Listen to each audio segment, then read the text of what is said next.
반갑습니다.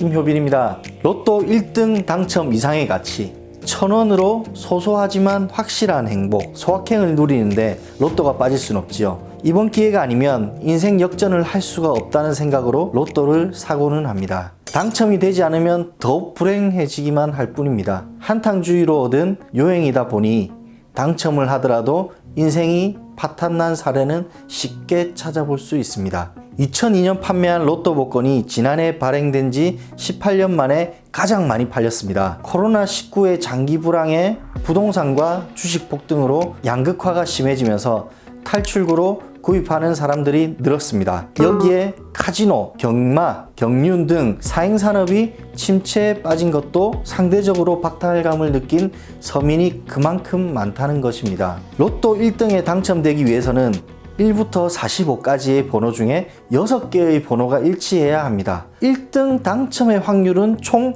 814만 5060개의 경우의 수 분의 1 확률입니다. 비용으로 생각해보면 한 게임 구매 단가가 1000원이니까 81억 4506만원 어치의 로또를 구매해야 1등을 맞출 수 있습니다. 보통 매주 로또 1등을 꿈꾸며 한 게임에 1000원, 5게임에 5000원인 한 장을 한 달에 4회 정도를 구매한다고 합니다. 어떤 분은 복권 1회 10만원 제한이 있으나 마나 한 달에 4회 40만원 이상 구매하시는 분도 계십니다. 그럼 평생 동안 로또 1등 당첨 가능성과 암, 뇌혈관 질환, 심혈관 질환 등 한 가지라도 진단받을 확률 중에 어느 쪽이 더 높을까요? 참고로 벼락 맞을 확률은 180만 분의 1이며 일반 골퍼가 홀인원 할 확률은 12,000분의 1이라고 합니다. 벼락 맞기보다 힘든 로또에 그럴 만한 가치가 있을까 하는 생각이 듭니다. 비효율적인 인생을 산다는 생각이 들기도 합니다. 자, 그럼 암에 걸릴 확률은 어느 정도가 될까요? 2018년 국가 암 등록 통계 기준에 암 유병자가 201만 명 정도에 집계되어 있습니다. 이는 국민 25명 중 1명에 해당되는 수치입니다. 기대 수명 83세까지 생존할 경우 암에 걸릴 확률은 37.4%였으며 남성은 39.8%, 여성은 34.2%입니다. 로또를 사시겠어요? 아니면 암 진단비를 준비하시겠어요? 암에 걸릴 확률 37.4%는 100명 중에 37명은 암에 걸린다는 얘기입니다. 이 의미는 3명 중에 1명은 진단을 받는다는 얘기이기도 합니다. 평생의 벼락보다 더욱 힘든 로또에 희망 고문 받으시겠어요? 아니면 걸릴 확률 37.4%의 보장을 준비하는 게 맞으시겠어요?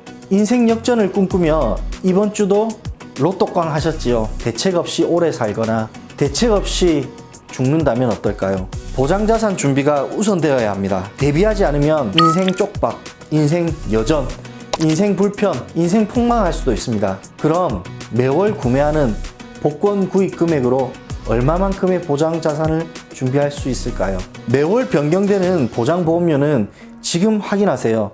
한 회사의 상품으로는 최선의 진단비를 비교해 볼 수가 없습니다. 불확실한 미래를 위해서 지출을 줄여야 합니다. 자, 중요합니다. 보장은 늘리고 보험료는 줄이는 방법이 있습니다. 로또 당첨 확률보다 벼락 맞을 확률보다 높은 암 진단비보다도 더더욱 높은 확률, 진료받을 확률, 그것에 대비하는 것은 바로 실손의료비입니다. 많이 가입하는 것보다 중요한 것은 꼭 필요한 보장자산을 챙겨보는 것입니다. 실비하는 실손의료비의 손해율은 손해보험사 기준 지난해 130.5%라고 합니다.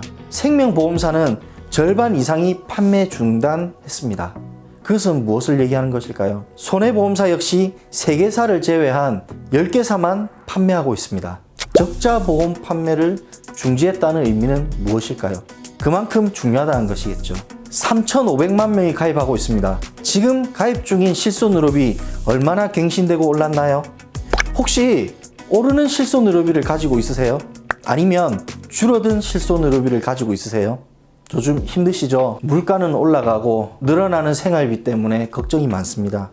내 월급은 통장을 스쳐 지나가는데 매달 계좌에서 자동이체되는 보험료가 부담스럽습니다. 특히 실손의료비는 꼭 필요하다고 생각하지만 매번 오르는 실손 의료비가 걱정입니다. 이걸 갈아타야 할지, 변경을 해야 하나? 아니면 전환해야 하는지 고민이 될 것입니다. 결정의 시간이 얼마 남지 않았습니다. 중요한 것은 7월입니다. 2021년 7월 이전에는 꼭 선택하셔야 합니다. 세 가지 방법이 있습니다. 기존의 실손 의료비를 유지하실 것인지, 아니면 현재 판매 중인 3세대 착한 실손 의료비를 신규로 가입을 할지, 아니면 현재 가입하고 있는 실손 의료비를 계약 전환을 할지, 이것은 다음 방송에서 알려드리겠습니다. 구독과 좋아요는 중요한 정보를 드리는 방송 준비에 큰 힘이 됩니다. 다음 방송까지 실손 의료비 어떻게 선택할지 기다리기 힘드시다면, 궁금하시다면 댓글 또는 연락 주세요. 감사합니다.